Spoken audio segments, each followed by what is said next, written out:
Bonjour et bienvenue à cet nouvel épisode de Avez-vous vu? Cette semaine, on va parler concept. Ce que je veux dire par là, c'est des séries télévisées des vieilles séries télévisées qui auraient peut-être être pu refaire à la moderne, soit des vieilles séries télévisées ou sous un autre type de format, on va voir plus tard. Donc, comme première série télévisée qui a marqué ma jeunesse, c'est la série télévisée Cosmos 1999. C'est sûr que si on fait un remake, comme ils disent en anglais, là, l'année n'est pas tout à fait bonne. 1999, c'est notre passé. Mais à l'époque où c'est que ça a été fait, c'était le futur. Donc, Cosmos 1999 est une série télévisée britannique en 48 épisodes de 47 minutes chacun. Ça a été créé par Jerry et Sylvia Anderson et diffusé entre septembre 1975 et mai 1978. Deux saisons seulement, et il y a une grosse différence marquante entre la première saison et la deuxième saison.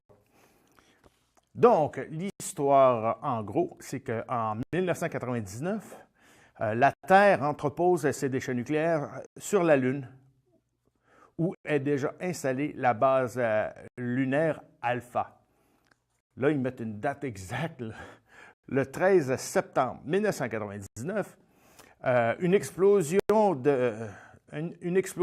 un de ces stocks de déchets provoque une telle réaction en chaîne que la Lune est projetée hors de l'orbite terrestre et quitte le système solaire.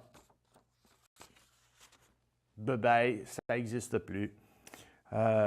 Donc, l'équipage est pogné pour survivre dans cet environnement-là. Donc, dans l'incapacité de regagner la Terre, les 311 survivants, commandés par le commandeur Koenig, errent sur l'astre céleste dans le cosmos et affrontent toutes sortes de dangers, que ce soit de survie locale ou extérieure, des extraterrestres étranges. Il faut dire que dans ce temps-là, fin des années 60, début des années 70, il y avait des concepts assez bizarres. Donc, les personnages principaux, il y a Martin Landau, commandant John Koenig, Barbara Bain, Dr. Helena Russell, Nick Tate, Alan Carter, Zinnia Merton, Sandra Benez, très jolie à l'époque. Malgré là, jusqu'à là aujourd'hui. Les acteurs récurrents de la saison 1. Monsieur Barry Morse, qui faisait le professeur Victor Berman. Prentice Hancock, Paul Morrow. Clifton Jones, David Cano, Anton Phillips, Dr. Bob Mathias, Susan Roquette, Tanya Alexander, Barbara Kelly.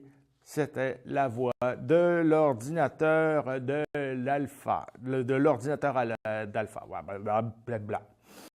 Excusez-moi. Je ne sais pas quelle température qu'il fait aujourd'hui, mais lors de l'enregistrement, c'était sec un peu.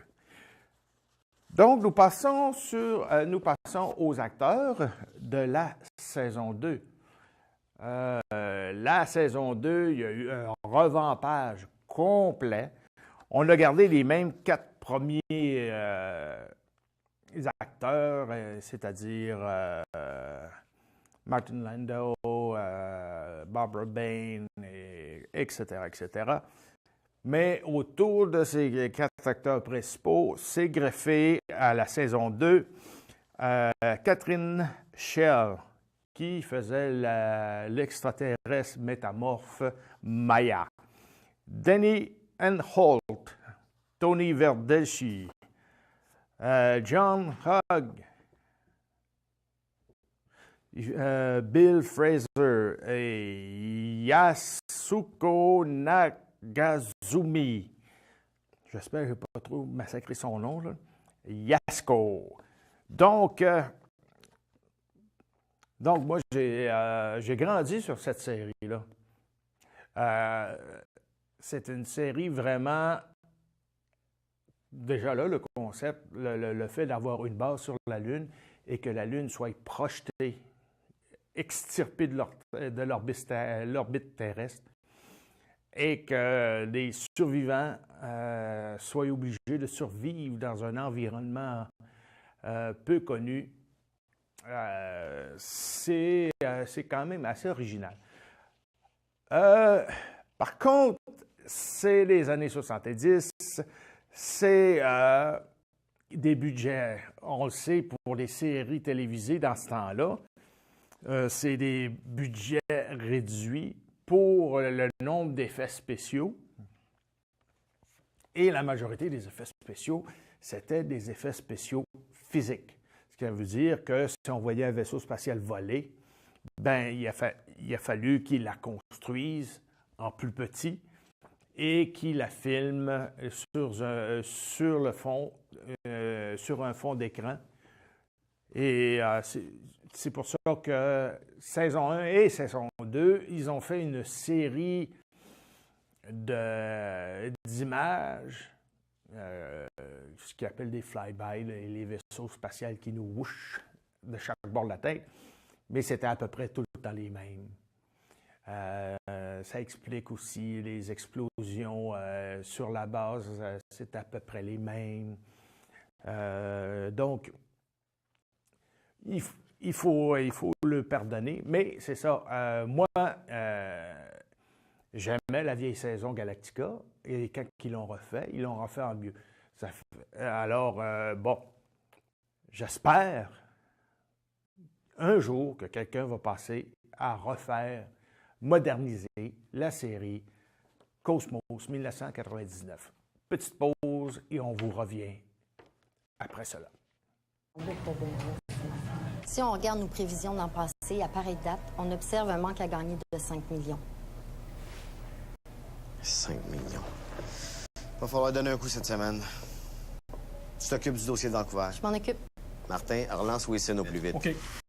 Sophie? Oui? Appelle Toronto, je veux un rendez-vous jeudi ou plus tard. Parfait. Vous ne pouvez pas avoir la tête ailleurs quand vous traversez un chantier routier.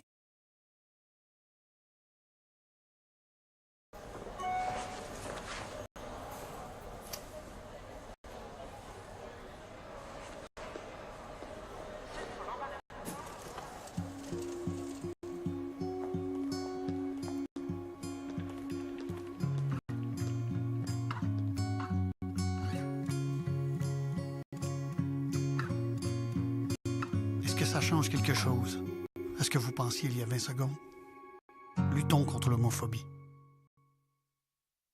Nous sommes de retour. Maintenant, on continue le concept. On part de dessins animés. de super-héros. La série s'appelle en anglais Batman Beyond, Batman au-delà.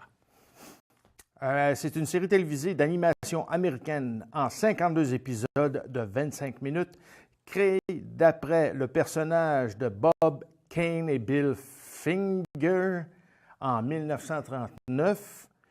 On parle de la bande dessinée Batman. Ça a été diffusé entre janvier 1999 et décembre 2001. Le synopsis, bien simple. Vous allez voir que ça aurait dû être fait en film au lieu de s'acharner sur des Batman et puis les Chevaliers Noirs. Le concept, c'est bien simple. Le premier épisode de la série nous montre un Bruce Wayne qui a pu vraiment la force de faire ce qu'il faisait dans le temps afin de poursuivre sa croisade en tant que Batman. Et il décide de prendre définitivement sa retraite après un secours presque manqué. Pour la première fois, Batman a été forcé d'utiliser la menace d'une arme, chose qu'il ne faisait jamais. Donc, ça l'a affecté. Il s'est réclusé dans son manoir. Donc, on avance. 20 ans plus tard, Terry McGinnis, un adolescent difficile, rebelle, fait la rencontre de Bruce Wayne, qui est maintenant octogénaire, toujours vif, par exemple, malgré son âge avancé. Le jeune McGinnis, plutôt bagarreur, fait fuir les agresseurs aux côtés de Wayne et raccompagne M. Wayne dans son manoir où il vit reclus avec son chien Ace pour seule compagnie. Là, par inadvertance, Terry McGinnis découvre la Batcave et comprend que son hôte n'est nul autre que celui que l'on appelait autrefois Batman. Donc, ce jeune se voit confronté à une épreuve solide. Là. Donc, lorsque le père de Terry McGinnis, employé de Wayne Powers Industries, découvre un trafic d'armes biologiques orchestré par son employeur, Derek Powers,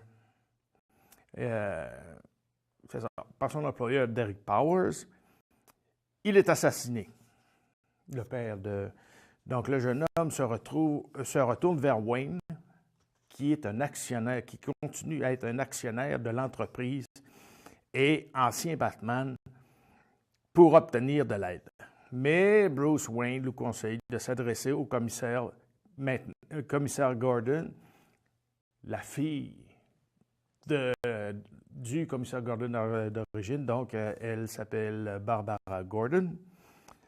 Terry McGinnis pénètre alors de nuit dans la Batcave pour voler le dernier costume de Batman, un équipement high-tech décuplant la force de celui qui porte le costume.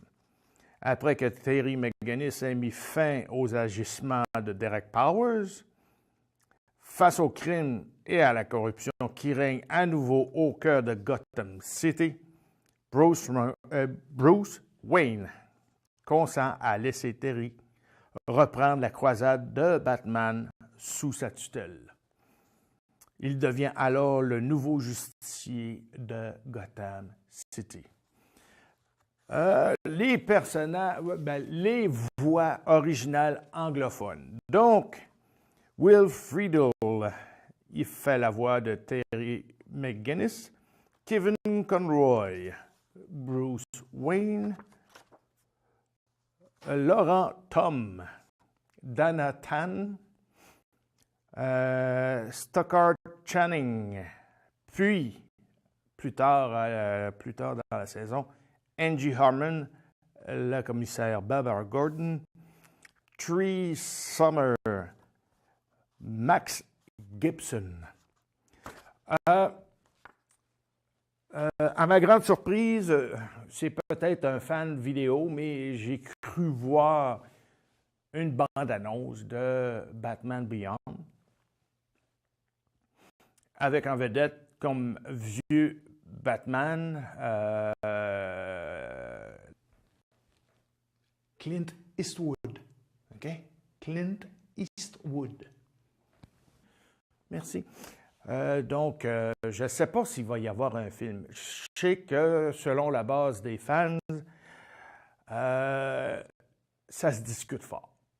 Il y a beaucoup de gens qui verraient ça apporté sur le grand écran. Selon moi aussi, j'aimerais ça le voir sur le grand écran. Surtout que là, maintenant, aujourd'hui, dans la technologie cinématographique, justement, on serait capable de faire cette production. Alors, Hollywood, s'il vous plaît, on aimerait bien ça, voir ça. Batman Beyond, le film. Là-dessus, petite pause. Et on revient avec une petite montée de lait. OK? À plus tard.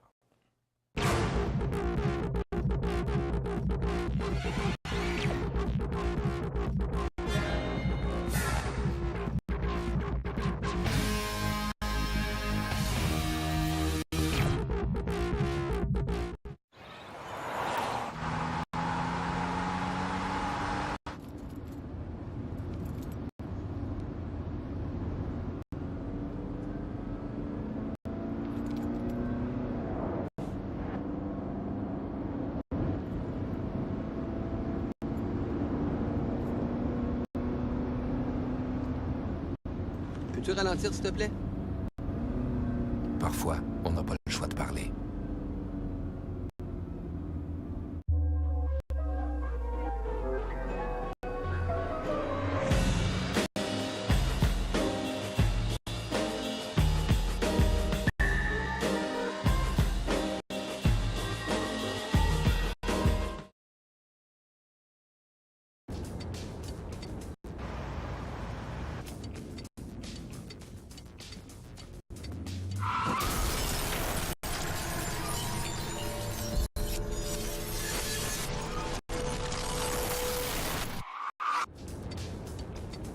Conducteur, regardez mieux. Il y a peut-être une moto qui s'en vient. Motocycliste, respectez les limites de vitesse. Vous donnerez plus de temps aux autres de vous voir.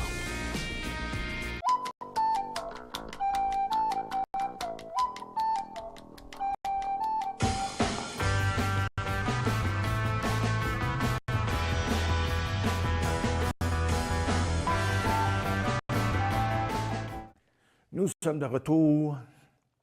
Et là, c'est le moment où je pète ma coche. Cette semaine, c'est les maudites annonces qui n'ont pas de sens, qui sont niaiseuses, qui sont vraiment, qui sont irréfléchies, ou qui emploient des mauvais acteurs, ou, en tout cas, vous allez voir, peu de non-sens. OK? J'ai ici sur mon petit carton la première, la fameuse série d'annonces. Twix gauche, Twix droite. Quand tu achètes ta barre de chocolat, si tu la vires de côté, la Twix gauche va venir Twix droite et vice-versa. Avec, regarde là, le défi Twix là.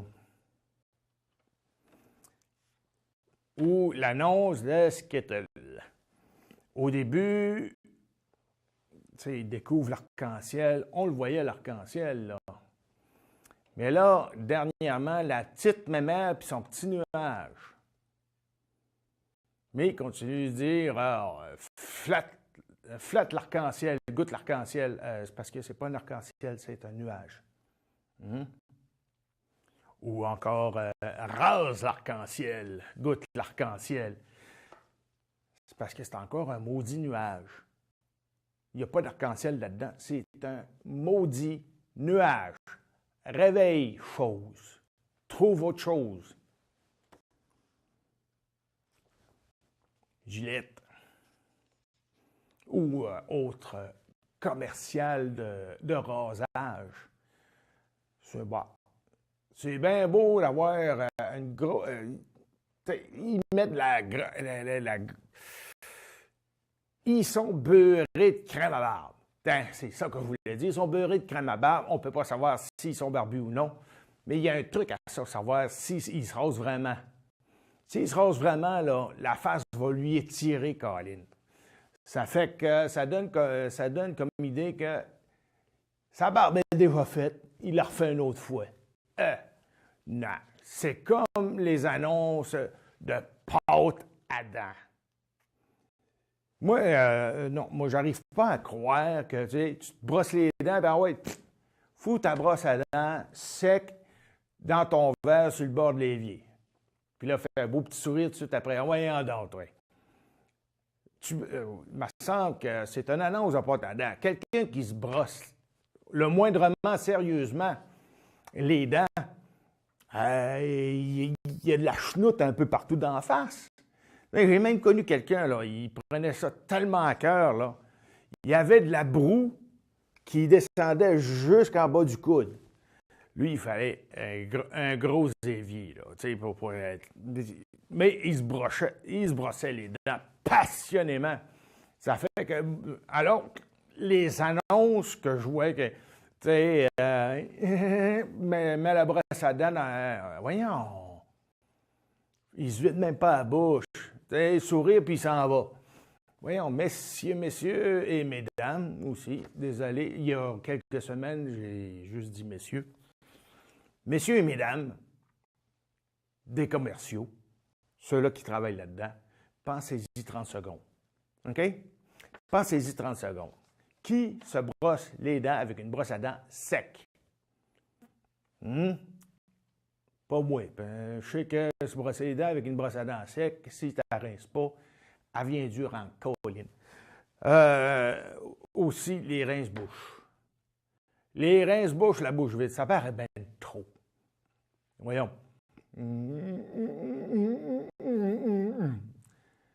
Voyons, se rincer la bouche avec de l'air, c'est facile à faire, là. Il me semble que quand on se rince la bouche, là... comme il faut, il y a du jus un peu qui sort. C'est peut-être dégueulasse, mais c'est la vérité. Hein?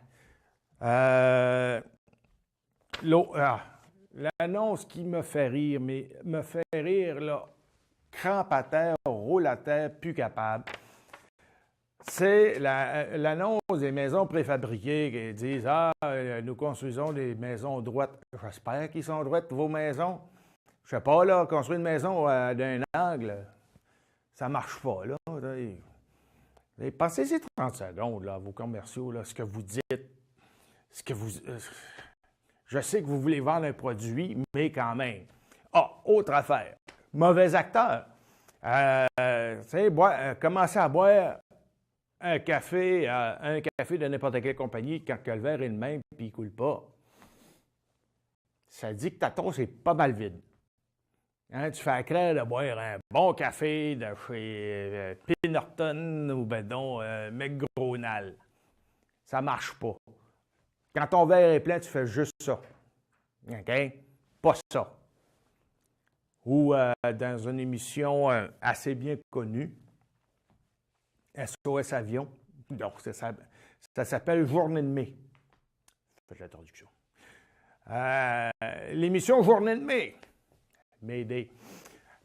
À un moment donné, c'est ça, on voit la petite madame qui tape son rapport, puis on voit le lettrage du rapport et on la voit en ombrage chinoise, mettons. Et on la voit prendre une tasse de café. La tasse ne touche même pas ses lèvres. Ça vous dit que c'est vraiment mauvais acteur, pas à peu près. Puis je pense que l'annonce qu'on voit la madame commencer à boire son café comme ça, je pense que c'était les niveaux café de McGronal. Donc, il y en a plein. Il y en a plein de ces petites annonces-là. Je suis sûr que vous autres, vous allez en trouver quand même pas mal aussi. Vite. Oui, c'est vrai. Les prêts Home Equity. On vous fait un prêt de 20 000 $ avec des paiements de 2 000 $. C'est parce que c'est ça, 2 000 $, au bout de 10 mois, le prêt va être remboursé. S'il te réclame 2 000 $ pendant 4 ans, t'es fait avoir. Hein? C'est pas un très bon taux d'intérêt. Donc là-dessus, je vous laisse. Et on se revoit la semaine prochaine pour une autre émission. On revient.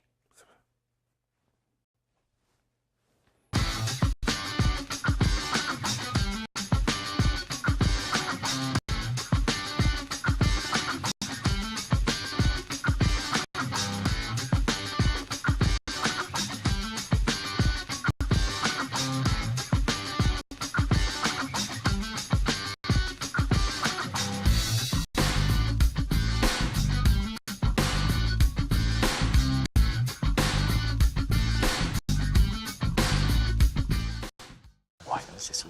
Hey Michel, viens-tu à la présentation?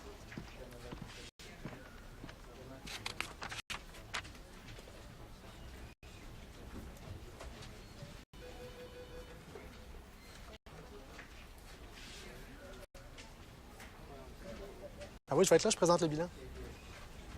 À tantôt. Habituez les gens à attendre vos réponses.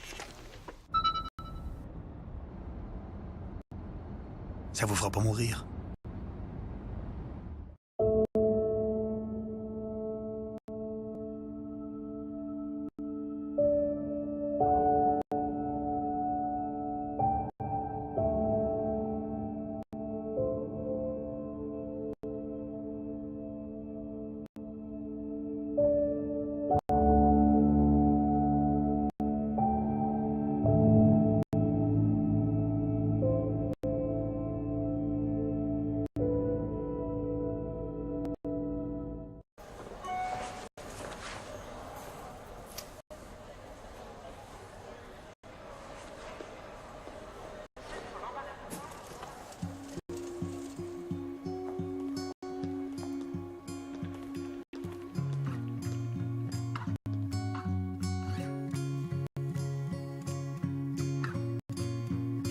Est-ce que ça change quelque chose à ce que vous pensiez il y a 20 secondes?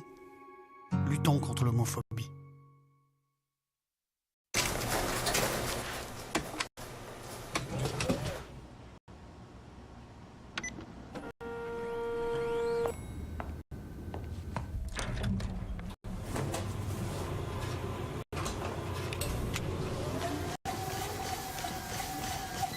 Dans la vie, il y a des machines qu'on contrôle et des machines qu'on ne contrôle pas.